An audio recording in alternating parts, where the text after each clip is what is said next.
진정으로 중요한 것은 국민들의 먹고 사는 문제, 민생, 경제, 평화, 안전 아니겠습니까? 장사도 잘 되고 또 시민은 행복하게 살 수 있는 시장 대통령이 되겠습니다, 여러분.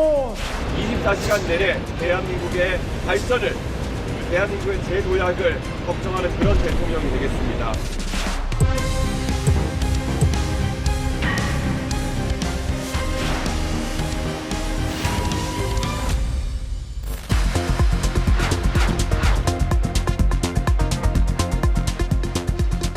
포퓰리즘이 아닌 실력으로, 돈풀기가 아닌 교육과 생산성으로 대한민국을 다시 성장시키겠습니다. 기업이 해외로 나가지 않더라도 국내에서 마음 놓고 사업을 하고 또 일자리를 만들 수 있도록 하겠습니다. 이런 불경기에는 정부가 조정 역할을 해줘야 되는 것입니다. 서민 경기를, 내수 경기를 살리는 게 중요하겠습니다.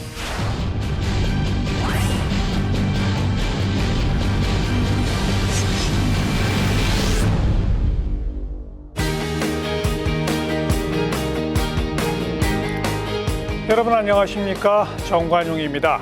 제21대 대통령 선거가 중반전에 들어선 가운데 각 당 대선 후보들은 10대 주요 공약을 발표하고 선거운동에 박차를 가하고 있습니다. 저희 정책토론 오늘과 다음 주 2주에 걸쳐서 대선 후보들의 주요 공약 점검해보는 시간 마련했는데요. 오늘은 유권자들의 관심이 가장 많죠. 경제 분야 공약을 짚어보도록 하겠습니다. 대선 주자들은 10대 공약 첫 번째로 경제 성장을 내세우며 저성장 돌파, 민생 경제 회복, 국가 경쟁력 강화를 약속했습니다. 하지만 이 경제 활성화를 위한 해법에선 서로 차이를 보이고 있는데요. 계속되는 경기 불황 속에 과연 우리 경제를 살릴 적임자는 누구일지 경제 분야 핵심 공약과 정책을 중심으로 이야기 나눠보겠습니다. 함께 토론할 분들 소개해드리죠. 먼저 더불어민주당 선거대책위원회 대변인 신현영 전 의원 어서 오십시오. 안녕하세요. 그리고 국민의힘 선거대책위원회 국민소통위원장 맡고 계신 김성태 전 의원 어서 오십시오. 예, 안녕하세요. 김성태입니다. 개혁신당 선거대책본부의 임승호 대변인 어서 오십시오. 안녕하세요. 임승호입니다. 자, 본격적인 토론 시작하기 전에 오늘 주제에 대한 데이터의 흐름은 어땠는지 살펴보고 이야기 나눠보죠. 빅데이터 이슈 분석 김시온 아나운서가 정리해드립니다. 빅데이터 이슈 분석, 경제 공약을 키워드로 빅데이터를 분석했습니다. 5월 12일부터 18일까지 일주일 동안 뉴스, 커뮤니티, SNS 등에서 집계한 총 정보량은 약 800건입니다. 연관어를 살펴보겠습니다. 이재명, 김문수, 이준석 등 주요 대선 후보들의 이름을 볼 수 있는데요. 지난 12일 각 후보들이 10대 공약을 발표했죠. 이재명 후보와 김문수 후보의 1호 공약은 나란히 경제에 방점이 찍혔습니다. 더불어민주당 이재명 후보는 1호 공약으로 세계를 선도하는 경제 강국을 만들겠다고 약속했는데요. AI 세계 3강 도약을 위해 관련 예산을 선진국 수준 이상으로 늘리고 K-콘텐츠와 방산 분야 지원을 강화하겠다는 구상입니다. 국민의힘 김문수 후보는 자유주도 성장, 기업하기 좋은 나라를 전면에 내세웠습니다. 법인세와 상속세 최고세율을 인하하고 주 52시간제 근로시간을 개선해 일자리를 창출하겠다고 밝혔습니다. 개혁신당 이준석 후보는 해외로 이전한 국내 기업이 국내로 돌아오도록 규제를 완화하고 지자체의 법인세와 최저임금의 자율결정 권한 등을 부여하겠다는 공약을 내놨습니다. 관련 감성 키워드에서는 긍정감성어 강화하다가 들어간 기사들을 볼 수 있었는데요. 지난 18일 주요 대선 후보들의 첫 TV 토론회가 열렸습니다. 저성장 극복과 국가 경쟁력 강화 방안에 대해 이재명 후보는 추경 편성을 통한 국가의 주도적인 역할을 강조하고 김문수 후보는 자영업자와 소상공인 지원을 강화하겠다고 약속하면서 관련 기사들이 나왔습니다. 지금까지 경제 공약을 키워드로 알아본 빅데이터였습니다. 네, 오늘 이제 경제 분야 정책 공약 토론해 볼 텐데 마침 지난 18일 첫 번째 TV 토론 주제가 경제 분야였지 않습니까? 그 첫 번째 TV 토론 어떻게 지켜보셨는지 한 마디씩 좀 들어보고 이야기 나눌까요? 신 의원 어떻게 보셨어요?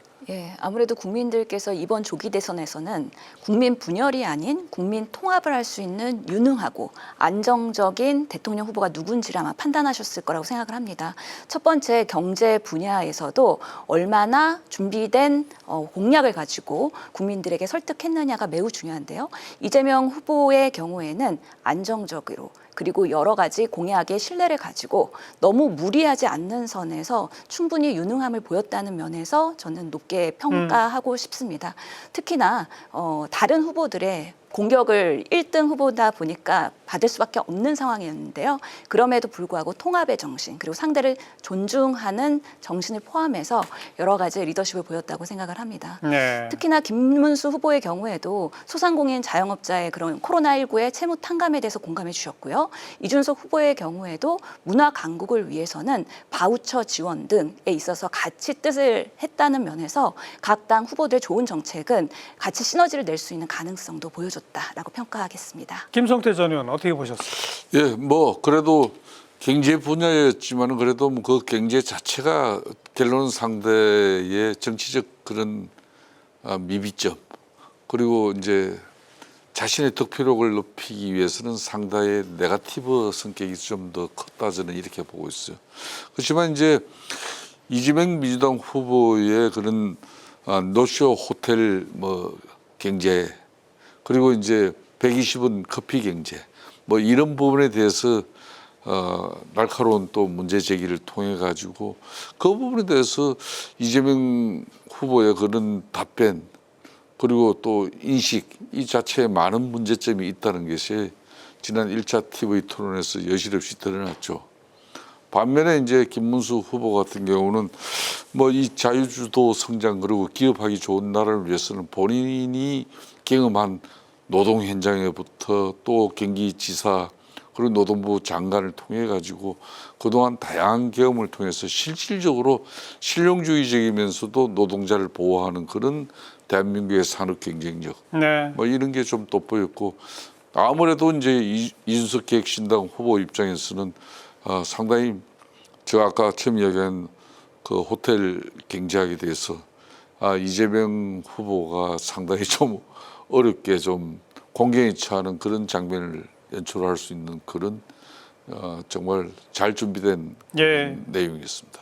우리 임승호 대변인 어떻게 보셨어요? 결국에는 이런 정책 토론회를 진행하다 보면 가장 이제 아쉬웠던 점이 이게 기존의 주제를 설정합니다. 근데 주제에 벗어나서 계속해서 토론하는 모습이 나오는 경우에는 국민들이 실망하는 경우가 많다. 그럼에도 불구하고 이번 토론에서는 뭐 개업 내란에 관한 논쟁이 일부 있긴 했지만 전체적으로는 그 주제에서 크게 벗어나지 않았다라는 점에 대해서는 모든 후보에게 참 수고하셨다라는 말씀을 드리고 싶습니다. 하지만 또 아쉬운 것이 이런 경제 분야 토론을 할 때 총론적인 입장에 머무르는 경우가 많습니다.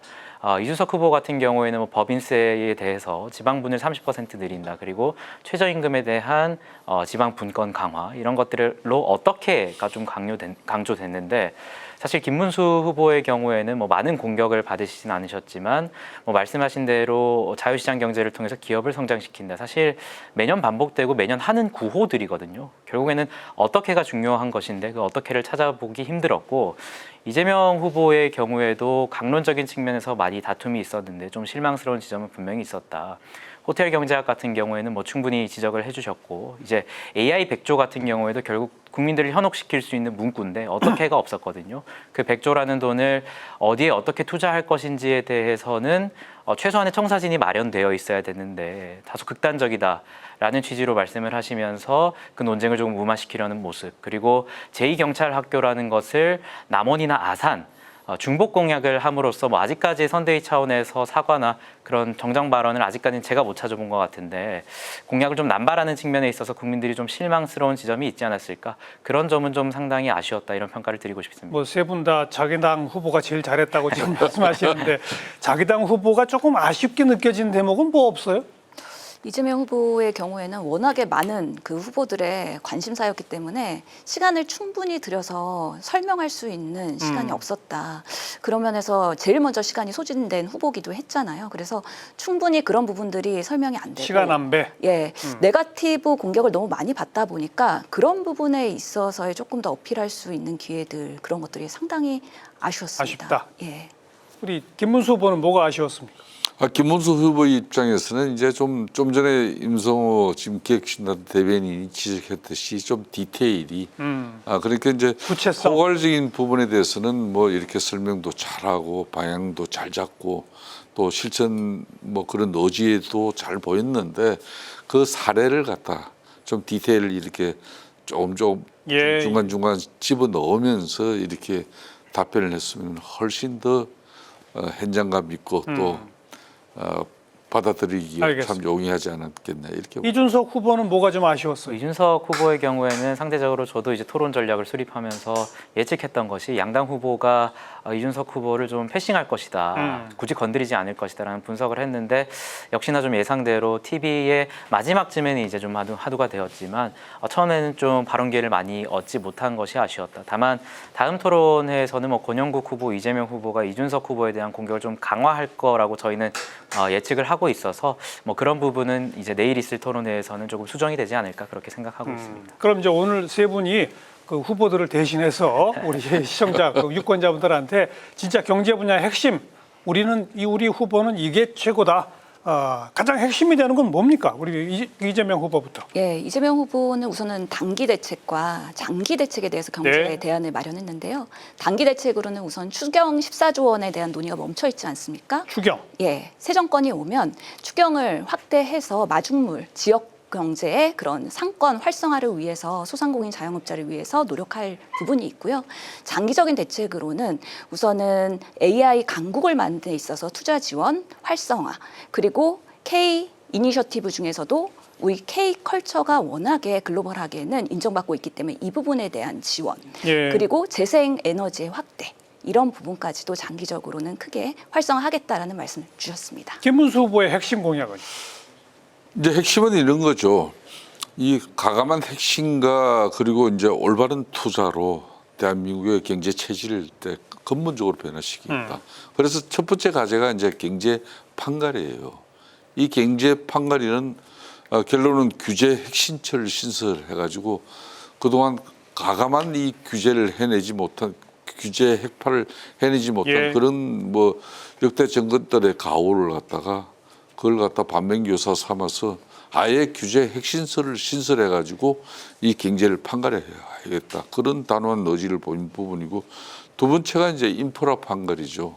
이 인프라 판가리는 앞으로 이제 AI 시대에는 산업 경쟁력을 갖추기 위해서는 이제 아무래도 전력 인프라가 좌우를 할 수밖에 없는 전력 인프라가 그런 측면에서 촘촘한 에너지 도로망을 또 구축하고 또 필수 이 인프라 전력을 갖다 안정적으로 어떻게 공급할 수 있을 것인가 뭐 이런 부분에 대해서 통신망, 철도망, 도로망, 전력망까지 이렇게 포함하는 에너지 기반 이렇게 국토 종합 개발 계획을 구체적으로 제시하는 거죠. 네. 예. 이준석 후보의 핵심 공약은? 이준석 후보 같은 경우에는 이제 서두에 있었던 자료 화면에서 이제 안전 모자를 쓰고 있었던 장면이 바로 첫 선거운동을 시작할 때 여수 산단을 방문한 장면이었습니다. 상징적인 장면이라고 할 수 있는데요. 결국에는 이제 러스트벨트라고 불리는 지역에 굉장히 쇠퇴하고 있는 측면에서 해외 진출한 기업을 어떻게 다시 우리나라로 돌아오게 만들 수 있을까라는 차원에서 리쇼어링 공약을 내놓은 게 있습니다. 물론 이에 대한 비판적인 목소리를 내는 분들도 있지만 이제 외국인 노동자에 대해서 이제 특수 비자를 통해서 관리를 하고 또 임금 체제도 일정 기간 이 문제가 해결될 때까지는 차등 적용할 수 있겠다라는 조금은 파격적인 공약을 내놓았는데 그만큼 특단의 조치가 필요하다라는 이준석 후보의 인식이고 또 저번 토론회에서도 잠깐 소개가 됐지만 최저임금 문제를 지방 분권과 연결시켜서 이제 최저임금을 중앙위원회에서도 결정을 하겠지만 지방에서 자율적으로 이제 플러스 마이너스 30% 정도의 최저임금을 설정할 수 있게 함으로써 지자체가 결정하게 하는 거죠. 지역 간의 경쟁을 유도하고 이에 더해서 제가 앞서 모두 발언에서 말씀드렸다시피 법인세 측면도 지방분을 10%에서 30%까지 늘려서 미국이나 스위스 사례처럼 적극적으로 기업들을 유치할 수 있는 지역 간의 적극적인 긍정적인 경쟁을 생각하고 있습니다. 이재명 후보가 단기 대책으로 말한 14조 추경 대통령 되면 바로 하겠다는 거에 대해서 다른 당에서는 어떻게들 평가하세요? 그러니까 이번 이제 총선 앞두고 이미 이제 추경 합의는 그 어렵게 여하간에 이뤄냈어요. 그래서 실질적으로 이제 올해 같은 경우는 이제 추경을 더 이상 이제 투입할 정부적인 차원에서는 이제 뭐 쉽게 말하면 여지가 없는 거예요.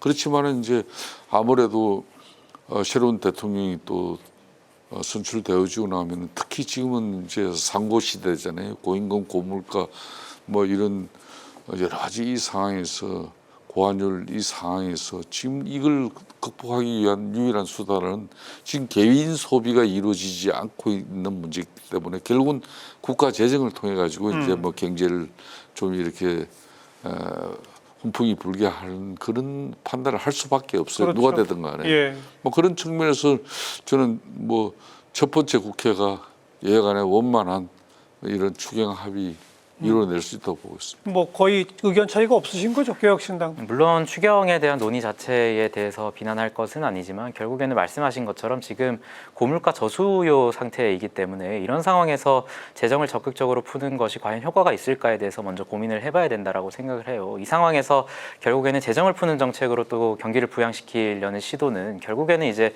재료비나 임대료 같은 부담을 올려서 자영업자들이 더 힘들어지는 상황이 될 수도 있거든요. 이제 문재인 정부 때 코로나 시기에는 뭐 일부 재정을 푸는 것들이 긴급한 지원이 필요했기 때문에 검토할 수 있겠으나 지금의 이 경기 침체의 경우에는 장기적인 로드맵을 가지고 근본적인 해결책을 마련해야 될 때입니다. 그런데 이제 단순히 십몇 조를 풀어가지고 경기 부양시킬 수 있다는 것은 너무나도 좀 1차원적이고 단순한 접근이 아닐까. 그래서 향후 어떤 정부가 들어설지 모르는 상태에서 몇 조 원의 추경을 얘기하는 것 자체가 조금은 선거를 앞두고 있는 어떤 좀 무책임한 공약이라는 비판도 받을 수 있어서 조금은 좀 근본적인 대책이 필요할 때라고 생각합니다. 어떻게 보세요? 예, 항상 개혁신당이 토론회를 할 때 나쁜 습관이라고 저는 생각하는데요. 추경으로 단지 대책만 얘기한 게 아니라 장기 대책도 얘기를 했습니다. 예, 그럼에도 예. 불구하고 추경 얘기하면은 단적인 것만 하냐, 장기 대책은 없냐 이런 식으로 이준석 후보가 토론회 태도가 나왔기 때문에 항상 네거티브, 꼬리잡기 그런 부분에 있어서 비호감이 올라가는 거 아니냐라는 생각을 갖고 있습니다. 오늘 노무라 그룹의 아시아 수석 이코노미스트도 우리나라의 새 정부가 들어서면 추경의 20조에서 25조 상당의 2차 추경안을 아마 경제 부양을 위해서 할 거란 예측을 발언해왔고 상당히 화제가 됐었거든요. 그만큼 단기적으로는 지금 소상공인 자영업자, 지역 골목이 너무 침체돼 있어서 지갑이 열리지 않고 있다. 그런 부분에 있어서 정부가 재원을 투여해서 선순환에 그런 과정들이 매우 필요할 것이고요. 마중물? 그럼요. 당연히 장기적인 여러 가지 내수 활성화를 위한 예. 경제 활성화를 위한 대책도 동시에 마련해야 그래야 새 정부가 유능한 정부로 인정받을 거라고 저는 생각합니다. 짧게만 반론을 드리자면 말씀하신 대로 장기적인 대책이 있다면 그 장기적인 대책을 지금 말씀하시면 됩니다. 근데 이준석 후보에 대해서 뭐 비호감 정치인이라든 이런 인신공격을 하는 것은 정책 토론의 취지에는 맞지 않은 것 같다. 장기 대책을 말했는데 잘 듣지를 않아요. 그리고 상대를 파악하지 않고 반대를 위한 반대만 하는 게 삼당의 지금 문제라고 저는 생각합니다. 이재명 후보가 이제 단기 추경 얘기하고 아까 장기로 강조하신 게 AI 집중 투자, K컬처, 뭐 AI 투자나 K컬처는 다른 당들도 다 강조하고 계신 대목 아닌가요? 그러니까 AI 투자라는 것도 결국에는 저번 토론에서도 나왔지만 100조라는 거를 투자해가지고 어떻게 쓸지가 중요한 거잖아요. 예를 들어서 민간 인프라에 투자를 하겠다라고 한다면 뭐 GPU 문제란 GPU를 몇 개 구입한다든지 아니면 구체적으로 어디에 쓸지가 나와야 되는데 그렇다면 저희는 뭐 1000조 투자하겠다라고 하죠. 결국에는 저희가 계속해서 특히나 AI 신산업 같은 경우에는 저희도 후보가 공약을 내놓은 것이 있는데 뭐 규제 혁신처 같은 건 말씀하셨지만 규제 기준 국가제를 통해서 규제에 대해서 선진국의 기준을 설정해가지고 적극적으로 규제를 철폐하고 그 시장이 어떻게 성장할지에 대해서 고민을 해봐야 되는 겁니다. 물론 재정 투입도 만약에 이준석 후보가 집권을 하게 되면 당연히 필요한 부분이 있겠죠. 근데 그 100조라는 어떤 십진법 단위에 의해서 단순히 그 규모를 설정하고 최소한의 청사진을 내놓지 않는 것은 조금 무책임하지 않나 그런 그러니까 생각이 이것도 듭니다. 반론을 해야 되겠는데요. 상대방을 비난하려면 상대방의 공약이 뭔지를 공부하고 나와서 비판을 해야 됩니다. 지금 10대 공약 중에 첫 번째 공약이 AI에 대한 부분인데요. 100조 원 투자에 대해서 동시에 얘기하면서 고성능 GPU 5만 개 이상을 확보하고 AI의 데이터 직접 클러스터 조성, 그리고 AI 고속도로를 구축하겠다 등등의 여러 하위의 대안들이 있습니다. 그렇기 때문에 R&D 투자와 같이 여러 가지 그 정부의 민간 투자에 협력을 하는 데 있어서 펀드 조성 등 구체적인 안들이 있는데 이런 것들 모르고 그냥 100조에만 꽂혀갖고 비판을 하는 거예요. 그게 아주 우리 정치에서는 나쁜 태도기 때문에 이런 것들을 척결하는 게 우리 정치를 발전시키는 데 매우 중요하다고 저는 생각합니다. 김문수 후보도 AI는 강조하죠. 그렇습니다. AI 같은 경우는 이제 앞으로 이제 대한민국의 이제 미래 산업으로서 특히 이제 이런 AI, 양자, 반도체 그리고 이제 바이오 이런 부분에 대해서는 아주 뭐 어느 후보나 다 같이 그 공감을 이뤄냈어요. 그러니까 이 AI 시대의 산업 경쟁이라는 거는 결국은 첫 번째가 전력이고 아까 이야기했듯이 전력 인프라. 예, 그렇죠. 뭐 그렇기 때문에 이 글로벌 환경 생태에 대응하는 그런 통상 인프라고죠. 그래서 이제 특히 이제 김문수 후보 같은 경우는 대통령이 되면은 이 통상 인프라라는 것은 지금 이제 미국의 트럼프 또 대통령이 간세 전쟁을 벌이고 있지 않습니까? 예. 이런 측면에서 대한민국 정부가 이제 간세 패키지 협상을 통해 가지고 지금의 이 위기를 또 극복하는 그런 단초를 알겠습니다. 만들어야 된다는 거죠. 이재명 후보 핵심 공약에 대해서 잠깐 이야기 나눴고요. 이제 이번에는 김문수 후보 핵심 공약이 조금 아까 언급하신 그 인프라 쇄신의 전력망 확충은 아마 뭐 다른 당도 다 공감하실 주제인데 첫 번째로 강조하신 게 민간 중심 규제 혁파, 과감한 규제 혁파를 주장하셨단 말이에요. 예. 근데 이제 또 민간 중심이냐 아니면 정부가 조금 더 그 역할을 더 적극적으로 하느냐 여기는 상당한 차이가 있죠. 우리 그 김문수 후보 측의 과감한 규제 혁파에 대해서 어떻게 생각하세요? 근데 평가를 하려면은 어디서 어디까지 규제를 완화할 것인지에 대한 구체적인 안을 얘기해 주면은 조금 더 저희가 어떤 것이 옳고 어떤 것이 틀린지에 대해서 판단할 수 있을 텐데요. 사실 그날의 토론회에서는 그런 부분들이 자세하게 조명되진 않아서 그냥 무조건 규제 혁신, 규제 완화로 들렸기 때문에 그렇다면은 우리의 안전망을 구축하는 데 있어서의 규제들도 다 탈피할 것인가? 그럼 기업만 일하기 좋은 환경 아닌가에 대한 약간의 우려가 있었고요. 예를 들어서 비대면 진료나 아니면은 우리 뭐 원격 의료 그런 디지털 헬스케어에 대한 부분의 규제 완화 매우 필요합니다. 그래서 민주당도 그런 면에서의 불필요한 규제는 타파하자. 하지만 우리 국민들의 민감 정보들 그리고 해킹당할 수 있는 우려들 이런 부분에 있어서는 당연히 안전망 구축이 꼭 필요하지 않겠습니까? 그래야지 그 취지를 더 활성화할 수 있는 것이기 때문에 어떤 항목에서의 규제 완화가 필요한지에 대한 좀 더 이야기를 해줬으면 좋겠고. 아, 좋습니다. 그러니까 이 이제 김문수 후보 같은 경우는 이제 일가제를 갖다가 이 경제를 판가리 하는데 그 구체적인 이제 실천 방안을 갖다 첫 번째 과제를 경제 판가리인데 경제 판가리의 이제 규제 핵심적 신설을 통해서 그걸 실천하겠다는 건데 가령 제가 예를 들면은 김문수 후보 같은 경우는 경기지사를 갖다가 2006년부터 2014년까지 했어요. 그렇죠. 8년 동안 이제 이 경기도에 95만 개의 일자리를 만들었는데 당시 그 기간에 우리나라 전체에 생긴 일자리가 한 220만 개였어요. 그렇게 이걸 나눠보면은 43% 정도가 경기도에서 그 일자리를 만들었단 말입니다. 근데 가령 삼성 반도체 지금 이제 공장을 신설하고 있잖아요. 제일 첫 번째 그런 애로가 고충이 삼성 입장에서는 전력망이에요. 전력이죠.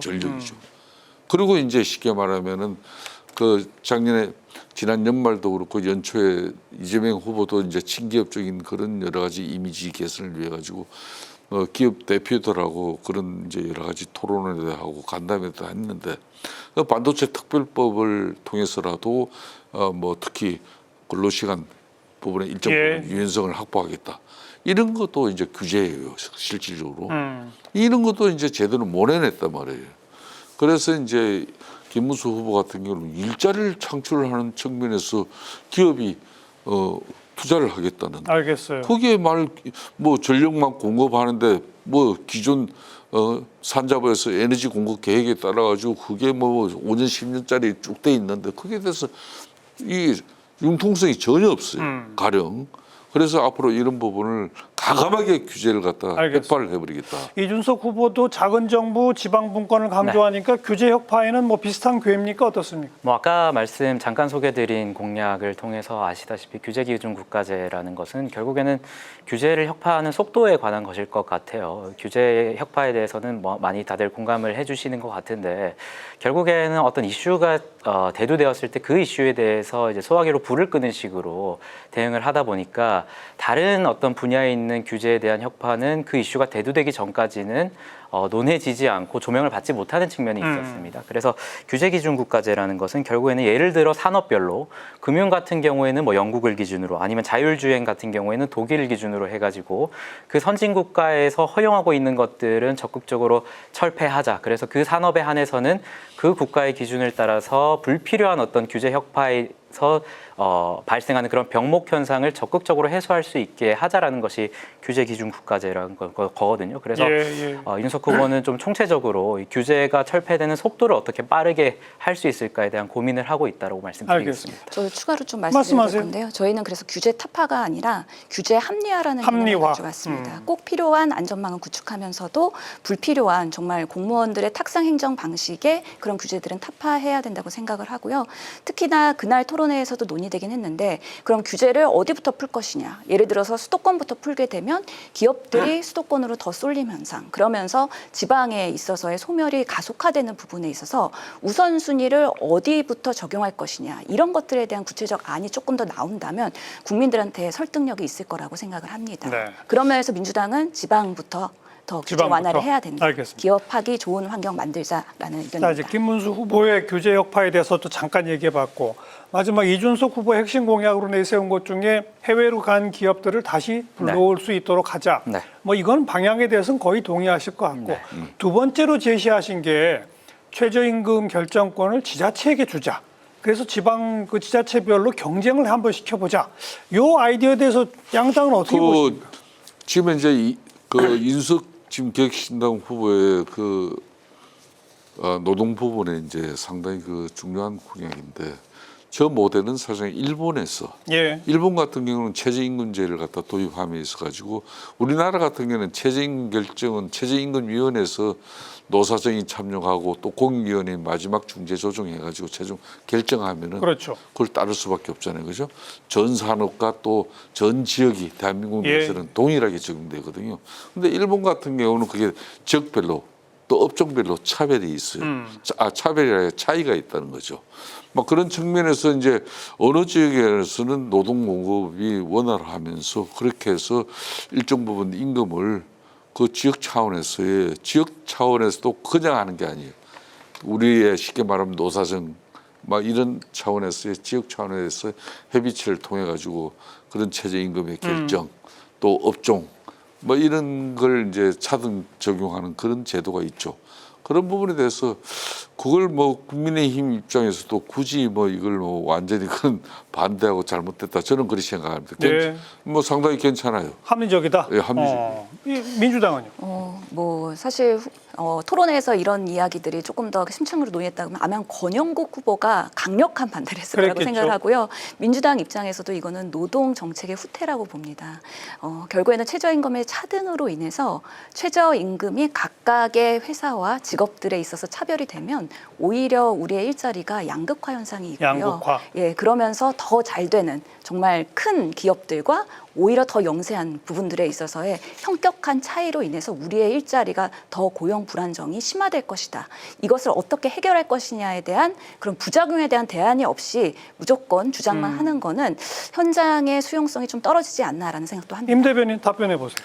뭐 굉장히 좀 부정적으로 말씀을 해주셨지만 최저임금제란 결국에는 지자체의 권한에 따라서 깎일 수도 있고 증액될 수도 있다는 게 저희의 골자거든요. 무조건적으로 최저임금을 폐지하겠다 이렇게 받아들이시는 분도 있는 것 같은데 그 지역별 편차에 따라서 조정을 하자는 겁니다. 당시에도 토론회 당시에도 권영국 후보가 말씀하셨던 것이 뭐 사실상 지역 차별이다 뭐 이런 취지로 발언을 하신 것 같은데 그리고 미국과의 비교에 대해서도 미국은 영토가 크다 뭐 이런 말씀을 하신 것 같은데 영토의 문제가 아닙니다. 사실 미국 같은 경우에도 지역별 편차를 고려해서 그런 강력한 지방 분권이 이루어지는 것이고 우리나라 같은 경우에도 지금 굉장히 큰 도시인 대구, 부산만 하더라도 서울과 수도권과 굉장히 물가 측면에서 차이가 있고 지역별 편차가 굉장히 심한 상황입니다. 그래서 그러한 것들을 고려해서 지자체장이 적절한 수준의 최저임금을 조정한다면 기업들이 적극적으로 지방으로 올 것이다라는 그런 차원에서 아이디어를 드린 것이고요. 그리고 민주당에서도 굉장히 이것을 좀 비판을 많이 하셨지만 사실 이거 같은 경우에는 김동연 총리도 문재인 정부 당시에 부총리로 있을 때 내부적으로 검토를 했던 사안입니다. 그래서 본인들도 검토했던 사안에 대해서 마치 또 이준석 후보가 새로운 것을 들고 나와가지고 조금 차별적인 발언을 한다라고 하시는 것은 조금 맞지 않다 이런 말씀드리겠습니다. 검토했던 사항이라고 해서 무조건 반대 뭐 못하나요? 결정한 건 아니죠. 예, 그렇기 때문에 당연히 민주당은 거대 알겠습니다. 일당으로서 다양한 의견들을 검토하고 그중에서 가장 현장 수용성이 있는 것들을 이야기하는 거죠. 저런 아무튼, 방식으로의 예. 비판이 저는 이준석 근데 후보한테는 좀 너무 문제가 대한민국의 있다고 지금 생각합니다. 최저임금 결정 방식은 전 세계에서도 너무 경직됐어요. 경직돼 있다. 예, 그렇기 때문에 이제 대한민국 정부하고 그러니까 고용노동부하고 고용허가제를 이제 협약을 체결을 하고 있는 국가가 한 18개 국가가 되는데 아시아권하고 이제 중앙아시아권까지 포함이 되고 있는데 가장 대한민국을 선호합니다. 대한민국을 첫 번째 선호하는 이유가 자신들의 임금을 가만히 있어도 그냥 정부 차원에서 그러니까 그 외국인 차별 금지에 따라 가지고 똑같은 조건의 최저임금이 적용되거든요. 네. 그렇기 때문에 대한민국처럼 자신의 뭐 가만히 있어도 이렇게 전 산업에 그것도 김해 어디 뭐 알겠습니다. 공장에서 또 뭐 전북 어디 시골에서 농작 하시는데 또 노동을 하시는 분들 다 똑같 너무나 획일적이거든요. 그러다 보니까 이걸 산업 현장뿐만 아니라 각 지역 차원에서도 이제 외국인 근로자를 쓸 수밖에 없는 예, 그런 예. 현장에서는 이 약간의 차별은 하여튼 좀 뭐 더 달라는 거죠. 최저임금 논의할 때마다 쟁점이 됐던 게 차등 적용 여부인데 이번에 또 한 번 이제 쟁점으로 떠올랐어요. 우리 한번 유권자분들이 판단해 보시길 바라고. 자, 그다음 또 하나 이제 중요한 게 소상공인 자영업자들이 지금 매우 힘든데 그 힘든 원인을 거슬러 가면 사실은 코로나 때 영업 못 하면서 말이 손실보상이지 우리나라는 손실보상을 안 했거든요. 대신에 대출만 많이 늘려줬단 말이에요. 그 대출의 그 빚에 허덕허덕하는 게 여기까지 이어지고 있는 상태라서 이재명 후보 측은 코로나로 인한 그 대출은 아예 그 원리금을 좀 탕감해보자라고 하는 아이디어를 낸 거고 김문수 후보 쪽은 탕감에 동의하시는 건지 아니면 대출을 더 확대하자는 건지 이 부분이 조금 쟁점이 될 수 있을 것 같은데 김문수 후보의 정확한 그 대출금에 대한 대책이 탕감도 수용할 수 있다는 겁니까? 아니면 추가 대출을 더 확대하자는 겁니까? 지금 이제 추가 대출을 확대하자는 건 아닙니다. 그럼 탕감도 생각할 수 있다? 그러니까 이제 쉽게 말하면 원금 자체를 지금 상환하지 못하는 그런 그러니까요. 악순환의 틀에 지금 갇혀 있거든요. 그러니까 이제 소상공인 자영업자들이 코로나 팬데믹 이후에 경기가 좀 나아져 가지고 자신들의 소득이 늘어나서 그걸 이제 좀 상환할 수 있는 그런 여력이 돼야 되는데 전혀 지금 상황은 코로나 팬데믹 때보다 더 지금 경기가 안 좋거든요. 그러다 보니까 이걸 다시 이거 상환할 수 있기 때문에 이걸 상환 지금 원리금 뭐 그 상환에 따른 어떤 다시 추가 대출을 줘가지고 그를 지금 현재 여력이 없는 거죠. 그렇기 그러니까요. 때문에 결론은 이 뭐 과거에 이제 노천 이 가계 부채를 갖다가 이제 이 탕감해 주는 그런 방식도 고민하고 있는 그런 상황이죠. 김문수 후보도 탕감도 고려할 수 있다. 이거는 이제 뭐 새 정부가 들어서서 국가 재정이라든지 또 뭐 여러 또 산업뿐만 아니라 또 다 지금 현재 업종 간에 그런 농사 짓는 분들, 농사 짓는 분대로 이런 문제에 봉착되고 있거든요. 그러니까 이제 다른 다 업종 국민들의 다 고충을 다 파악해서 판단해야 된다 그런 겁니다. 이준석 후보는 어때요? 이 대출금에 대해서. 사실 이 부분 같은 경우에는 이제 김성태 의원이 말씀하신 것처럼 좀 동일한 지점이 있을 것 같은데 지금 시기에서 대출을 확대하는 것은 오히려 좀 더 큰 부작용이 있을 수 있다. 사실 적극적으로 코로나 시기에 재정을 펴는 정책을 했지만 자영업자 폐업률이라든가 이런 걸 고려했을 때 그 효과에 대해서는 상당히 좀 의심스러운 지점이 있기 때문에 확대를 논할 시기는 아니라고 보고요. 다만 탕감의 경우에도 사실 또 형평성의 문제가 있을 수 있습니다. 그런 차원에서 지금 이 시기에 무조건적으로 탕감을 원칙 없이 해주겠다라고 하는 것도 조금은 실현시킬 수 없는 공약이기 때문에 이 부분에 대해서는 조금 사회적 합의를 통해서 탕감을 하게 된다면 어느 지점에서 탕감을 할지에 대해서도 좀 장기적으로 고민해봐야 될 것 같습니다. 당연히 사회적 합의와 기준을 정립해야죠. 또 원칙 없이라는 또 전제를 깔고서 비판을 하잖아요. 그렇기 때문에 저는 좀 안타깝다는 생각이 들고요. 그 자영업자들 지금 폐업이 매년보다 10만이 더 늘었고요. 특히 지금 신규 창업이 안 되고 있기 때문에 공실도 늘어나면서 우리나라의 경제 침체에 아주 적나라하게 문제점이 드러나고 있습니다.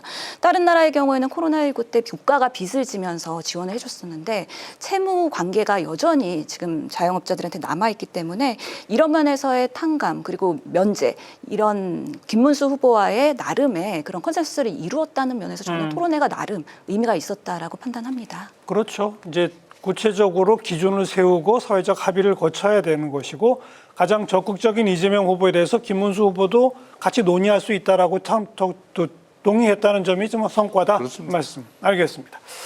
자, 그다음 이제 각 후보들의 조세 정책.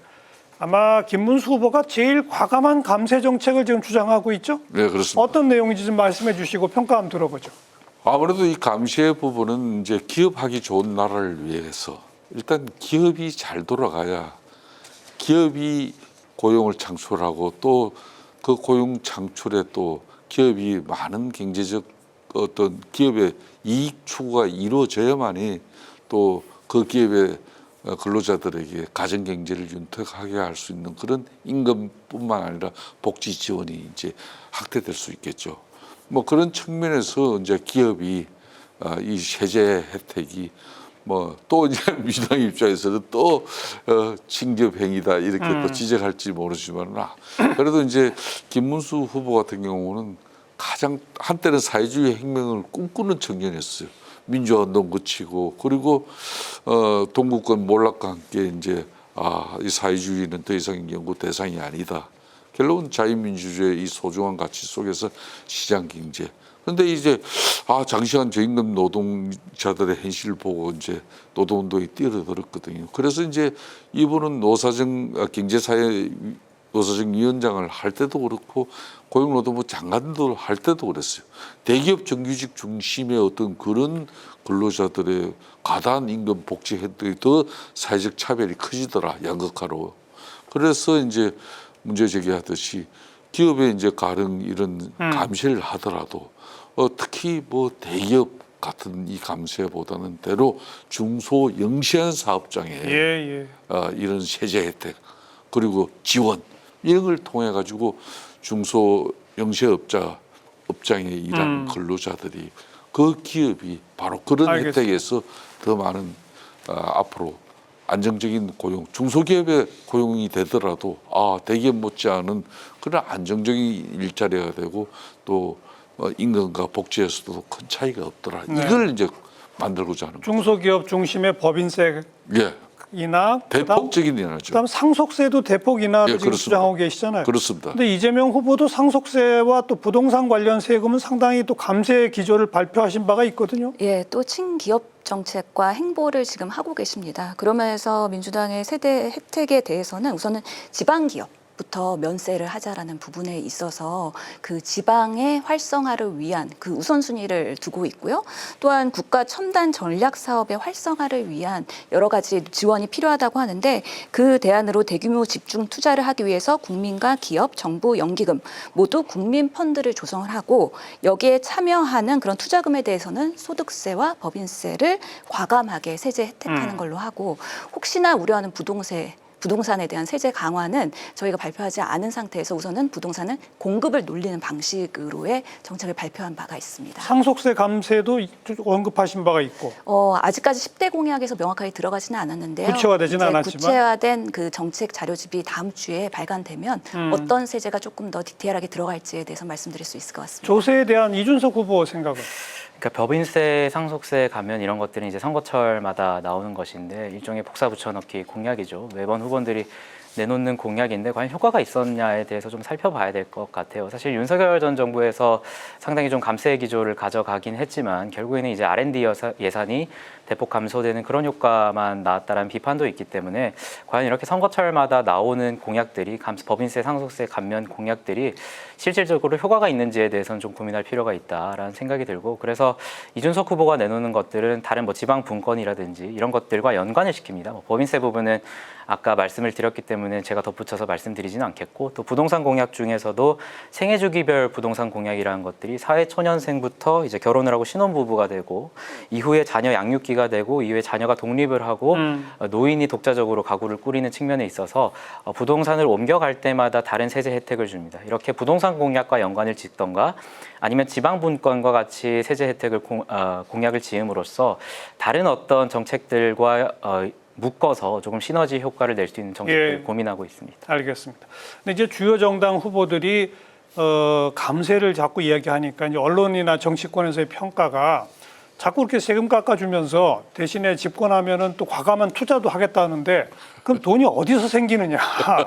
세금은 깎아주고 돈은 쓰겠다 그러고 그 재원 마련 대책이 모든 주요 후보들이 다 부족하다. 이게 언론의 평가거든요. 어떻습니까, 이재명 후보? 그래서 민주당에서는 우선 국가 첨단 전략 사업을 활성화하면서 수익을 올려야 된다라는 면에서의 이야기를 하고 있는데요. 물론 산업 생태계 전반에 대해서 처음에는 투자가 필요하겠지만 그 이후에 수익 창출이 될 수 있는 부분들이 분명히 있고 K 방산에 대해서는 국가 대표 산업으로서 육성을 하면서 이런 부분에 있어서 수출 활성화도 할 수 있는 부분이고요. 또 아까 말씀드린 것처럼 K 컬처에 대한 부분은 우리가 꽤 활성화한다면 컨텐츠를 가지고서는 또 수익을 활성화할 수 있는 글로벌 전략이다. 그 외에도 뭐 헬스와 바이오 이런 부분에 있어서도 R&D 투자가 필요하지만 결국에는 그 부가가치는 이상일 것이라고 기대를 하고 있습니다. 잘 나가는 사업들에서 세금이 많이 거칠 것이다. 그 얘기네요. 김성태 의원. 원래 이제 국회의원 총선 한 사람 출마해도 그런 사람 국회의원 300명 그냥 총선 때 공약 그러면 나라가 거들나 버린다. 그 공약대로 그대로 실천이 되어지면은 그러니까 새 후보가 뭐 이 재정 뭐 이 어떻게 확보해 가지고 그 수많은 공약들을 실천할 것인가 디테일로 이렇게 전문가들이 파고 들어가면요 어느 후보 하나 그 제대로 답변할 못하죠. 못합니다. 다만 이제 크게 드러나는 게 이제 김문수 후보 같은 경우는 지금 이제 건전 재정의 방점을 찍고 있습니다. 그러니까 건전 재정의 방점을 찍고 그럼 규제 핵심과 그리고 이제 감세를 통한 결론은 자유주도 성장 여기에 이제 그 재원 확보 방안에 이제 방점을 두고 있는데 이제 반면에 이제 이재명 민주당 후보 같은 경우는 이제 그 대규모 이제 재정을 풀어가지고 이제 결론은 국가 재정으로서 이제 이 일단 마중물 역할을 마중물 역할을 해가지고 그렇게 해서 전략 사업들에 이제 아까 지금 신현정님 말씀처럼 고부가가치 산업에서 좀 수익이 많이 창출되고 거기 세수 재원을 그렇죠. 가지고 하겠다 이제 이런 거거든요. 결론은 기업이 잘 돼야 되는 거예요. 그런 측면에서 이제 흔히 말하는 이재명 후보의 이제 친노동 뭐 정책도 좋은데 이 친노동 정책이 이렇게 굳건하게 버티고 나면은 또 뭐 고용 유연성이라든지 52시간 하나만 가지고도 또 그 유연성이 없어가지고 삼성 반도체 특별법급에서 엄청난 애로가 생기듯이 그 얘기는 조금 이따 또 하겠습니다. 예, 그렇듯이 그래서 좀 이재명 후보 입장에서도 결론은 기업이 잘 돼야 되는 거예요. 네, 알겠습니다. 그러려면은 너무 뭐 친노동에 그냥 그 얘기 조금 이따. 좋아요 조금 있다. 임 대변인 이준석 후보의 재원 마련 대책 촘촘하게 있습니까? 그 결국에는 지금 양당의 대변인께서도 말씀하시는 것이 이제 세금도 줄이고 재정도 풀겠다라는 공약인데 사실 저희도 그렇게 얘기하고 싶죠. 하지만 거짓말이잖아요. 뭐 산업을 키워서 결국에는 세수를 마련하겠다라는 것도 사실 좀 언론적인 얘기에도 불구하고 얘기고 두 후보다 뭐 AI 이제 뭐 상속세나 감세 이런 거 얘기하면서도 또 AI 100조 이런 거 얘기하고 계시거든요. 그래서 조금은 좀 무책임하지 않나라는 생각이 들어요. 이제 이준석 후보의 1호 공약 같은 경우에는 이제 부처를 개편하겠다는 것입니다. 이게 단순히 뭐 정부 조직도에 대해서 얘기를 한 것이 아니라 저희는 좀 책임을 얘기하는 거거든요. 사실 통일부나 여가부 이런 것들에 대해 폐지를 논하는 것도 결국에는 중복적으로 일을 하는 행정비용이 발생하는 데 있어서 그 칸막이를 없애고 이제 같이 일을 할 수 있는 부처의 통폐합을 시켜가지고 좀 효율을 가져가자. 그렇게 함으로써 불필요하게 소요되고 있는 그 행정비용을 아낄 수 있다는 것이 저희의 요지입니다. 그래서 작은 정부. 네, 1호 공약이 조금 특징이 있다라는 평가를 받고 있거든요. 그래서 그것이 단순히 정부를 개편하자라는 아이디어가 아니라 일종의 세수 차원에서도 마련을 한 겁니다. 근데 이게 차이가요. 예. 지금 이제 우리 교수님께서도 잘 짚으셨는데 어찌 보면은 이제 가장 큰 차이는 이재명 후보 같은 경우는 이제 확장 재정을 통해서 그렇게 해서라도 경제를 살려야 된다. 예. 그래서 이제 그 구체적인 방법은 지금 민주당은 이제 국채 발행이라든지 이런 걸 이제 제시하고 있거든요. 그렇게 해서 대규모 추경해 가지고 이제 돈을 돌리자. 이러면 경기가 산다. 이제 이런 이야기고 우리 입장 같은 경우는 건전 재정은 기존은 막 유지를 해야 된다. 예. 결론은 이제 나라 빛은 이건 바로 국민의 빛이 돼 버리니까 이걸 갖다 선별적으로 서민하고 소상공인들 이런 선별적 추경에 이제 지원 그 딱 내용도 정확하게 이제 구분을 하는 것이고, 그리고 앞으로 이제 법인세나 이런 걸 인하를 통해 가지고 기업의 투자 여력을 이제 확보시키고 또 경제 성장을 통해서 세원 확대하자 뭐 이런 겁니다. 예. 근데 어찌 보면 큰 차이가 없어요. 민주당이나 여기나 뭐 보면. 예, 예. 그래서 추가로 말씀드리면은 윤석열 정부 때 사실 의료 대란만 해도 3조 원이 들어갔거든요. 해결하려고. 그러니까 사고 안 치면 됩니다. 불필요한 소모를 최소화하고 알겠습니다. 실용적으로 유능하게 하면 되고요. 사실 아까 이준석 후보의 뭐 부처에 대한 개편 얘기, 그 상당한 저항이 있는 사회적인 문제 갈등 유발의 그런 내용인데 그거를 1호로 대표적으로 이야기한다는 것 자체가 너무 현장과 현실을 모르는 그런 대책 아닌가라는 또 우려도 있는 상황입니다. 알겠어요. 자, 그다음 주제는 이제 누가 대통령이 되건 7월까지 미국하고 통상 협상을 이제 마무리를 해야 하는 그런 막중한 과제에 있습니다. 물론 이 대목에서는 아주 잘 협상하겠다 뭐 그런 내용밖에 아직은 구체적으로 밝히기가 좀 어렵겠습니다만 이 한미 통상에 임하는 또 기본적인 후보들의 자세랄까 한 마디씩 들어보죠. 이재명 후보부터. 결국에는 자국 중심주의의 실용 외교를 하는 게 유능한 정부라고 생각을 하고요. 한미 통상 협상에 대해서 너무 빠르게 속도전으로 가면 안 된다. 신중하고 그러면서 손해보지 않도록 하는 밀당을 소위 말하는 잘 해야 된다라는 것인데 김문수 후보가 벌써 뭐 방위비 분담금을 올릴 가능성에 대해서 얘기하면서 트럼프 관련 매체에서도 미국에서 긍정적으로 보도를 하는 그런 일들이 발생을 했거든요. 외교는 항상 신중하고 신뢰관계를 바탕으로 해서 우리 정말 자국 중심주의로 가야 된다는 면에서 한미 관계를 같이 정립하는 데 매우 중요하다는 말씀드리고 항상 뭐 중국에 마치 친중을 하는 거에 대한 그런 외교적인 비판들이 있는데 이재명 후보나 민주당은 미국이든 일본이든 중국이든 그리고 대만이든 결국에는 대한민국의 실용과 이익을 중심으로 해서 예. 그때그때 유연하게 대처해야 된다라고 말씀드리고 싶습니다. 김문수 후보의 한미 통상 그 협상. 한미 관계가 상당히 문재인 정권 5년 동안 많이 엉클어져 있었거든요.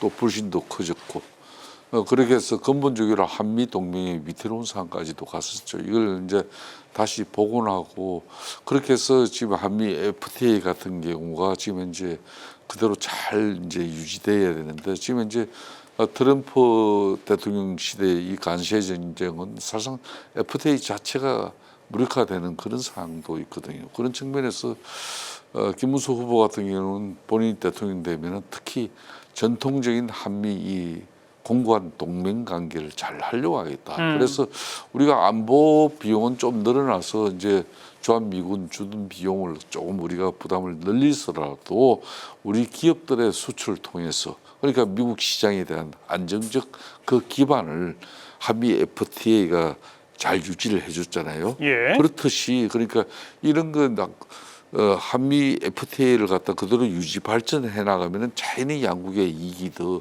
커지는 거예요.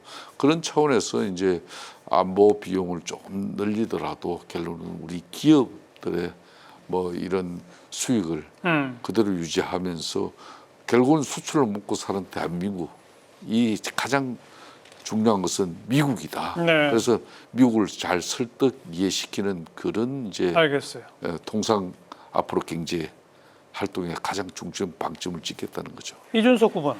결국에는 미국과의 우방국 관계를 다시 설정하는 것이 좀 중요하다. 김성태 의원께서도 잠깐 말씀을 해주셨지만 결국에는 관세 협상이나 이런 것들에 대해서 동등한 입장에서 대화가 되려면 신뢰관계가 바탕이 되어야 됩니다. 하지만 안타깝게도 윤석열 정부에서 민간국가 지정 문제라든지 아니면 재무장관의 어떤 발언이라든지 이런 걸 봤을 때 상당히 한미 관계가 좀 흔들리는 지점이 있다. 그럼에도 불구하고 또 이재명 후보께서는 사실 뭐 실리 외교라고 포장을 하고 계시지만 양안 문제에 대해서 좀 가벼운 인식을 보여주셨어요. 사실 양안 문제의 경우에는 실제로 양안 간의 군사 충돌이 일어났을 때는 이 대만에 이어서 우리나라가 제일 큰 피해를 볼 수 있다라는 분석도 있거든요. 그래서 그 문제에 대해서만큼은 셰시하겠다라고 하면 안 되는 것인데 다소 양안 문제까지 굉장히 좀 미국이 강경한 발언을 쏟아내고 있는 상황에서 조금 가볍게 인식하고 발언하는 것을 좀 자제할 필요가 있고요. 우리 신현영 의원 말씀하신 것처럼 사고 안 치는 게 중요합니다.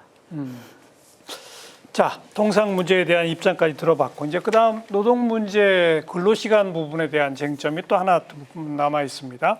이재명 후보는 주 4.5일제를 이제 주장하고 있고 국민의힘에서는 반도체 연구직 같은 경우 주 52시간 좀 예외로 해야 한다. 특별법에 그걸 포함시키자라고 계속 주장해 왔는데 민주당이 지금 동의하지 않고 있고. 자, 요 근로시간 개편에 대한 기본적인 쟁점 한번 논의해 보죠. 이재명 후보 쪽 생각부터. 예, 우선은 4.5일제 결국에는 KDI 분석 결과에서도요. 노동 시간을 줄이면 노동 생산성이 늘어난다고 되어 있습니다. 그렇기 때문에 임금에 삭감 없는 4.5일제로 가는 방향에 대해서 이제는 좀 논의해 볼 필요가 있다. 왜냐하면 이제는 대한민국이 AI 미래 시대를 준비해야 되는 데 있어서 생산성의 문제는 매우 중요하고 우리가 이제는 부인할 수 없는 현실에 있습니다.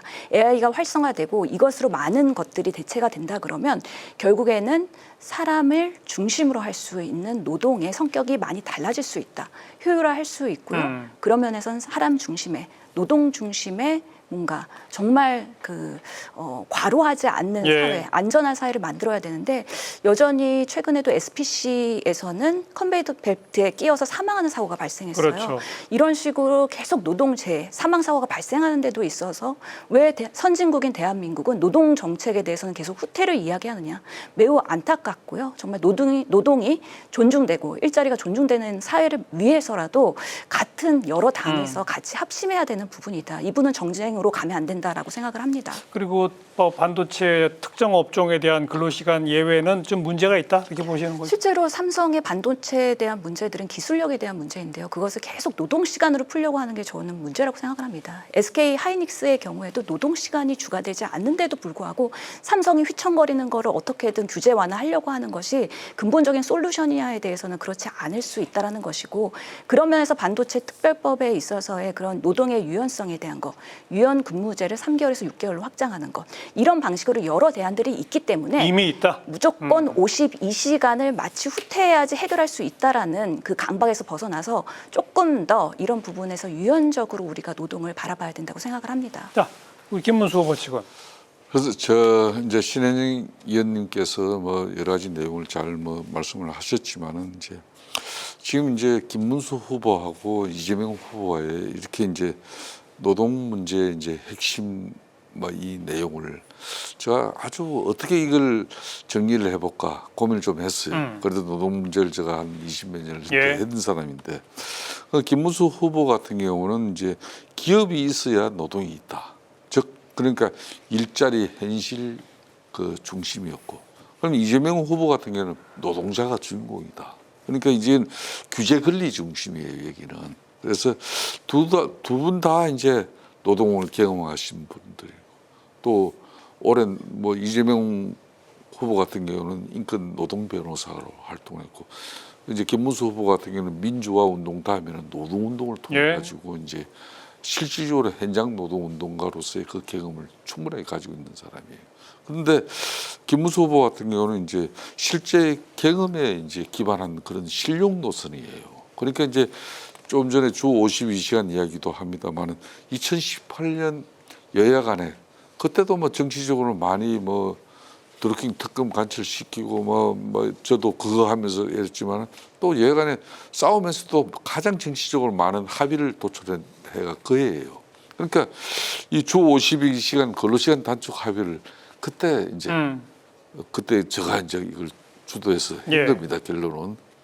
그때 이제 주 52시간 근로시간 단축을 하면서 당시 민주당 이제 홍영표 그때 한노위원장입니다. 이분하고 이제 약속이 이 52시간 이제 이 근로시간 단축의 역사를 정말 만들어내는 큰 합의 다음에는 우리가 이 근로시간 52시간이 경직돼 버리면은 대래 이게 학언이 된다 나중에. 그래서 나중에 일부 업종이 좀 집중 노동 시간이 필요하든지 또 계절적 근로가 필요한 그런 노동 시간의 예외성을 좀 인정할 부분에 대해서는 이걸 하기로 사실상 여야간에 합의가 됐어요. 문제는 그 후속 법안을 그 뒤로 여야 관계가 워낙 악화 일로를 계속 겪으면서 보안 입법을 완성을 못했습니다. 그러다 보니까 그게 지금까지 아까 삼성 반도체 특별법 그 부분도 예외적으로 문제가 되고 있고 이건 여야간에 이번에 대통령 선거 끝나면 제일 먼저 합의를 해야 된다. 예. 이준석 후보 쪽 근로시간 개편에 대한 전반적인 생각. 주 4.5일제나 주 4일제나 논의해 볼 수는 있는데요. 지금 사실 이거 같은 경우에는 이제 양당의 후보 그리고 세 당의 후보 모두 대기업과 중소기업 간의 격차 그리고 경제 상황이 심각하다는 것에 대해서는 모두 공감을 하고 있을 겁니다. 사실 이거 같은 경우에는 생산성 문제도 있지만 중소기업과 소상공인에게 오히려 타격이 갈 수 있는 상황이거든요. 대기업 같은 경우에는 이제 추가 임금 문제에 대해서 어느 정도 감당이 가능하겠지만 주 4.5일제나 주 4일제로 강행하면서 발생하는 그 추가 임금의 문제는 결국에는 이제 소상공인이나 중소기업에게 더 타격이 갈 수밖에 없다라는 말씀을 또 드리고 싶고 해외 사례를 좀 살펴봤으면 좋겠어요. 사실 주 4.5일제 단위로 실행하는 곳이 이제 아이슬란드와 UAE 정도가 조금 안정적으로 자리 잡았다라고 평가를 받고 있는데요. 사실 아이슬란드 같은 경우에는 우리나라 GDP의 1.7% 정도고 아랍에미리트 같은 경우에는 산유국입니다. 그래서 그걸 우리나라에 대해서 대입할 수는 없다. 그래서 저는 이건 뭐 당의 공식 입장이나 후보의 입장은 아니지만 저는 개인적으로 우리가 과연 주 단위에 집착할 필요가 있을까라는 생각을 해요. 이 노동 시간에 대한 유연근무제가 굉장히 잘 정착된 국가들은 주 단위로 하지 않습니다. 월 단위 내지는 더 길게 이제 더 긴 단위를 통해서 전체적인 큰 틀 안에서 다양하게 유연하게 근무하는 형태를 가져가고 있거든요. 그래서 우리가 지나치게 주 며칠 이런 식으로 집착할 것이 아니라 조금 다양한 해외국 사례들을 분석해서 조금 더 큰 틀에서 운영할 필요가 있지 않을까 개인적으로는 생각하고 있습니다. 그러니까 여기서 이제 좀 제가 쉽게 차이를 두게요. 그러니까 근로시간 이제 주 4.5일제 같은 경우도 이 두 후보 간에 명확한 차이가 나요. 이재명 후보 같은 경우는 이거 주 4.5일제 도입 플러스 이제 포괄 임금제를 갖다가 강력하게 금지를 하는 겁니다. 그렇게 해서 강력한 이 규제 노선이 되고 있는 거예요. 반면에 이제 김문수 후보 같은 경우는 법정 근로 시간을 유지하면서도 4.5일제로 가자는 겁니다. 그럼 구체적인 방법을 어떻게 할 수 있는데 이런 거예요. 월요일부터 목요일까지는 9시간 하고 1시간 더 일하고 금요일 날은 이제 4시간만. 그렇죠. 그러면 이제 4.5일. 그게 이제 이재명 후보의 약간 차이가 있는 거예요. 이재명 후보 같은 경우는 4.5일제 도입하면 그대로 가고 여기도 포괄임금제 아까 말한 좀 약간 이런 주 단위로 이런 운영의 미를 살리는 부분을 이것도 금지하자. 이게 좀 너무 경직되죠. 그런데 이제 그러려면은 완전한 주 4.5일제 가려면은 결국은 그만큼 기업이 그 부담을 가져야 됩니다. 알겠습니다. 근데 이게 그러다 보면 또 대기업, 정규직, 금융, 공공기관만 주 4.5일 가고 이런 중소영세 사업장 같은 경우는 주 5일제도 중소영세 사업장은 10년 걸려서 실행됐어요. 더 이상 이런 문제로 더 큰 차별을 만들어내는 그런 저는 바람직하지 않다고 봐요. 아무튼 근로시간 문제에 있어서는 분명한 차이가 느껴져요. 민주당 쪽은 어쨌든 법정 근로시간의 단축 방향이 명확한 것이고 그렇습니다. 국민의힘이나 개혁신당은 근로시간의 유연화 쪽에 좀 방점을 찍고 있고 뭐 양쪽 다 사실 대기업, 중소기업, 뭐 영세 또 뭡니까 자영업자라든지 아니면은 플랫폼 노동자라든지 이렇게 다양한 부분에 어떻게 적용할 것인지는 분명히 숙제로 남아 있다. 그러나 방향은 분명히 좀 차이가 있다. 이렇게 좀 말씀 나누고요. 자, 오늘 뭐 경제 분야 공약을 가지고 얘기하고 있습니다만 선거 이제 얼마 안 남았으니까 뭐 선거 토론하는 김에 지금 판세 어떻게 보고 계신지 마지막에 조금 좀 이야기 나누고 정리를 해야 될 것 같아요. 민주당은 뭐 낙승을 지금 예상하십니까? 어떻습니까? 전혀 낙승을 할 거라고 기대하는 것보다는 하루하루 지금 12일 남은 지금의 하루를 어떻게 충실하게 보낼 것인가, 국민들한테 어떻게 준비된 모습으로 신뢰를 쌓아갈 것인가, 이런 부분에서의 더 고민이 있다고 생각을 하고요. 실제로 뭐 하루하루 여론조사들이 요동을 칠 수 있고 또 보수 진영에서의 그런 변수들이 여전히 남아있다고 생각하기 때문에 고개 서들면 선거에서 진다는 말이 있는 만큼 겸손하고 정말 국민들에게 통합의 리더십을 어떻게 유능하게 보일 것인가, 이런 신뢰 구축이 매우 절박하다라고 말씀드리고 부자 싶습니다. 몸조심 모드네요. 부자 아닙니다. 네, 가난합니다. 예. 뭐 김성태 전 의원은 뭐 막판 뒤집기가 됩니까? 어떻습니까? 지난 18일 1차 TV 토론 뭐 그때 이재명 후보의 그 여유. 제가 이제 이재명 후보를 한 10주년 이분 그러니까 성남시장부터 경기지사 뭐 국회의원 또 민주당 당대표 후보 그렇게 쭉 자주 접촉도 했고 또 제가 지켜봤는데 아마 정치 역정상 가장 요 한 1, 2개월이 평온했고 정말 자신만만하면서도 여유가 있었어요. 그러다 보니까 이재명 후보가 사람이 달라졌네. 그러니까 민주당 내에 그 이념 가치적으로 그냥 또 이재명 후보가 중도 보수 정당이 되겠다. 네. 그러니까 이 민주당 이념 가치 철학의 논쟁까지 불러일으키면까지도 그 스펙트럼 자체를 넓혔잖아요. 그럴 정도로 많은 변화를 주도한 그 목적이 국민 통합이고 자신의 안정된 이미지였거든요. 그게 너무 과하다 보니까 과했다. 그리고 부자 몸조심이 그냥 오만해 보이고 자만 그리고 거만해 보였다. 그게 18TV 토론 결과거든요. 그리고 또 며칠 또 이재명 후보 지금 현재 벌써 유세에 나가서 질러대는 내용 자체가 또 들러졌어요. 그러니까 나는 그냥 지난 18 이전 모습대로 그대로 유지해도 될 것 같아요. 그리고 평가받아야지. 다시 또 뽀쪽한 이재명 후보로 가지고 어떻게 평가받습니까? 아무튼 근데 우리 국민의힘 김문수 후보는 TK, PK 고정지청부터 회복해서 앞으로 이제 수도권 예연 확장해가지고 아마 금주 주말 정도면은 그래도 한 5, 6표로 정도의 차이로 따라붙지 않겠나 좁혀진다. 보고 있습니다. 오늘 이준석 후보는 단일화는 절대 없다 기자회견까지 했더라고요. 네, 아무래도 단일화 이슈가 계속해서 불거지다 보니까 사실 선거운동을 치르는데도 좀 힘이 들었습니다. 사실 안철수 의원 같은 경우에도 이준석 후보가 이제 학식을 먹는 그림을 의도하고 청년층의 민심을 듣는 그림을 의도했는데 그 자리에 이제 찾아오심으로써 온통 단일화 그림으로 비춰졌거든요. 그래서 조금 강경하게 마지막 종지부를 찍을 필요가 있다. 그래서 오늘의 단일화 선언은 일종의 자신에 대한 선언일 수도 있어요. 왜냐하면 저렇게 소통관에 가서 기자회견까지 하면서 단일화는 없다라고 했는데 만약에 이후에 그 입장을 뒤집게 된다면 이준석 후보의 입장에서는 굉장히 큰 정치적 타격을 입는 거거든요. 그래서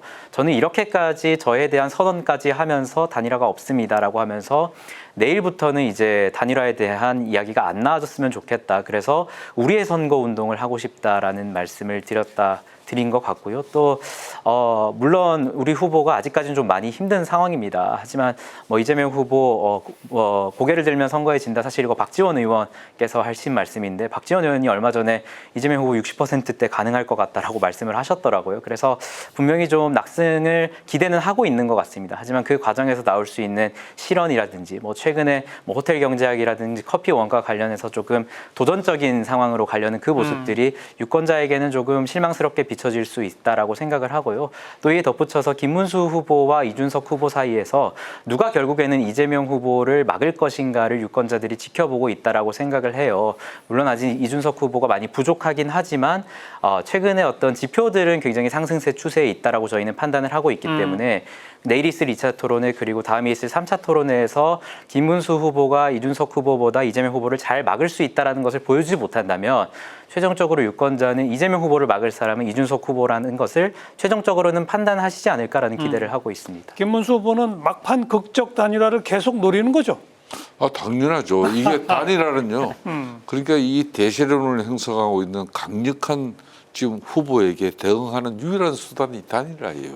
그렇기 때문에 대한민국 정치 이렇게 쭉 내용을 보면은 특히 87년 이제 흔히 말하는 개헌 민주화에 이 단일화 그러니까 역대 대선은 단일화 대 쉽게 말하면 유력 후보 이 구도였어요. 마지막에는 그 마지막까지도 국민의힘 김문수 후보는 이준석 후보하고의 단일화를 위해서 정말 처절한 진정성과 변화된 어떤 입장으로서 이준석 객신당 후보의 마음을 이렇게 녹여내야죠. 민주당도 내부적으로는 막판 극적 단일화 가능성 굉장히 우려하고 있는 거죠? 그렇진 않고 저는 개인적인 생각일지는 모르겠는데요. 이준석 후보가 오늘 그렇게 소신에 찬 기자회견까지 기자회견하고 했으니까. 동탄 모델을 계속 얘기하고 있거든요. 그리고 이준석 후보 40대 아주 젊은 정치인입니다. 이번에 배부를 수 없다고 생각합니다. 끝까지 완주하는 모습 보이고요. 다음을 위한 정치적인 그런 기회를 더 확장시키는 노력을 할 거기 때문에 저는 단일화에 대해서는 지금 명분도 없고 영혼도 없거든요. 그리고 우리 국민들은 똑똑히 기억하는 게 김덕수, 을지문덕 하면서 졸속으로 위법적으로 했던 국민의힘의 단일화의 그런 불법 시도에 대해서 기억하고 있기 때문에 이번 단일화가 만약에 시행된다 하더라도 별로 아름답지 않을 것이다. 그래서 국민들이 선택받는 데는 매우 한계가 있을 거라고 생각을 합니다. 결론은 단일화 하지 말라. 말라는 거죠. 이준석 후보 오늘 기자회견까지 했는데도 여전히 막판 단일화 지금 꿈꾼다는데 어떻게 보십니까? 결국에는 마지막 그림도 이렇게 단일화로 마무리 짓는 것이 저희가 곤혹스러운 모습인데 이런 지점을 생각해 봐야 된다고 생각해요. 결국에는 국민의힘 측에서 내놓는 명분이라는 것이 이재명 후보를 막아야 된다라는 거잖아요. 그러면 옵션이 지금은 두 개가 있을 겁니다. 김문수 후보와 이준석 후보. 그렇다면 사실 국민의힘과 김문수 후보 같은 경우에는 아직까지 계엄과 탄핵에 대해서 다소 좀 모호한 태도를 보이고 있고 또 윤석열 아무리 그렇게 노력을 해도 윤석열 대통령이 영화 한번 보시면 그게 뒤집어져 버리거든요. 만약에 이런 가정을 해보면요. 이재명 후보와 이준석 후보가 양자 대결인 상황이었다면 윤석열 대통령이 영화를 10번 보시더라도 저희는 그거에 대해서 영향을 받지 않는 후보예요. 왜냐하면 계엄과 탄핵에 대해서는 이미 계엄이 있었던 12월 3일 직후에 저희는 입장을 정리했습니다. 그래서 지금 내놓는 명분이라는 것이 오히려 그 명분에 따랐을 때는 김문수 후보보다 이준석 후보에게 더 명분이 있을 것이다. 실제로 이준석 후보는 지난 대선과 지선에서 국민의힘 대표로서 이재명 후보를 막아본 경험이 있어요. 그래서 네. 명분 차원에서도 그들이 내세우고 있는 명분은 결국에는 이준석 후보에게 강하게 있다. 이런 말씀을 드리겠습니다. 이재명 대항마는 김문수가 아니라 이준석이랍니다. 어떻게 보세요? 뭐 상상은 자유고요. 정치는 상상력으로 하는 거기 자유롭게 때문에 하겠습니다. 항상 그런 미래가 있지 않으면 정치 못합니다. 그리고 선거 때는 내가 당선된다고 생각해야지 끝까지 완주할 수 있거든요. 그런 면에서의 뭐 열려 있는 상황. 제가 이 가운데서 보니까 양당이 다 대변인 다 훌륭하신 분들 잘 봤네요. 감사합니다. 자, 토론 이제 마치도록 하겠습니다. 마지막 발언 한 1분 정도씩 우리 임승호 대변인부터 유권자들께 뭐 경제 중심도 좋고요. 한마디씩 한 1분 정도 하시죠. 사실 이번 선거는 어느 선거보다 조금 중요한 기로에 놓여 있다. 사실 계엄과 탄핵으로부터 아직까지도 조금 모호한 태도를 보이고 있는 후보를 택할 것이냐 또는 헌법재판소의 윤석열 대통령 탄핵 판결 문구에서 이례적으로 사실 민주당의 어떤 줄탄핵 문제라든지 이런 것들에 대한 경고가 있었습니다. 하지만 줄탄핵 문제에 대해서 사실 민주당은 여전히 조금 똑같은 태도를 보이고 있는 것 같고 거기에 이어서 사실 사법부 겁박까지 이어지고 있는 모습을 보면서 우리 정치가 양쪽 어느 당이 집권을 하든 앞으로 더 힘들 수 있겠다라는 판단을 하시고 계신 유권자분들이 많을 것 같습니다. 그래서 미래를 얘기할 수 있는 후보 그리고 미래에 대한 투자로 이준석 후보라는 대안이 언제든지 여기에 있다는 점을 좀 강조드리고 싶습니다. 김성태 전 의원. 예. 타협하지 않는 대통령 통치 권력과 또 과도한 입법 권력의 중심에선 이재명 대표 체제의 민주당의 그 국회 모습을 우리 국민들은 지난 3년간 잘 지켜봤습니다. 그래서 과도한 입법 권력에 아직 임기가 3년이나 남아 있습니다. 여기에 제왕적 대통령 권력 5년까지 더해져 버린다면 대한민국은 총통 국가가 되고 또 이재명 지금 후보가 대통령이 된다면 총통제가 될 겁니다. 저는 그런 측면에서 자유민주주의가 위협받는 이 심대한 상황을 지금 국민의힘 김문수 후보, 국민의힘 집권 세력으로서 무한한 국민들에게 사죄드리고 반성하고 있습니다. 분명히 12.3 비상계엄은 잘못된 오판이었습니다. 그 오판에 대한 책임 정치적으로 반드시 국민의힘이 질 수밖에 없습니다. 그렇지만은 대한민국이 다시 이 과도한 입법 권력의 중심에 섰던 그 사법 리스크를 극복하기 위한 수단이 입법 권력이 그냥 이렇게 될 때 그 문제점을 우리 국민들 지켜봤습니다. 다시 한번 국민의힘에게 기회를, 김문수 후보에게 기회를 주시길 저는 부탁을 드립니다. 신유영 전 의원. 예, 12월 3일 비상계엄 이후에 벌써 5개월이 넘게 지났습니다. 민주주의를 지키기 위해서 많은 시민분들과 국민들께서 여기까지 희생과 고난을 감내해 주신 것에 대해서 다시 한번 감사드립니다. 정치는 정치인들이 하는 것 같지만 국민들이 하신다고 합니다. 끝까지 6월 3일 그리고 사전투표에서 꼭 주권 행사해 주시길 바라면서 이번 선거는 심판 선거입니다. 권력을 사유화하고 정말로 대한민국의 국회를 침탈했던 그 정권에 대해서 심판을 할 수밖에 없다고 생각하고요. 그렇다면 이것을 어떻게 회복하고 안정적으로 유능하게 해결할 것인가 준비된 이재명 후보에게 많은 표를 지지해 주시면 감사하겠습니다. 한 표도 절박합니다. 네. 자, 이제 정말 얼마 안 남았습니다. 여러분 이제 결심하셔야 되고 꼭 투표에 참여하셔야 되죠. 오늘 이 토론이 여러분 판단에 조그마한 도움이 됐기를 기대해 봅니다. 세 분 늦은 시간 고맙습니다. 수고하셨어요. 감사합니다. 감사합니다. 다음 주에도 뵙죠. 안녕히 계십시오.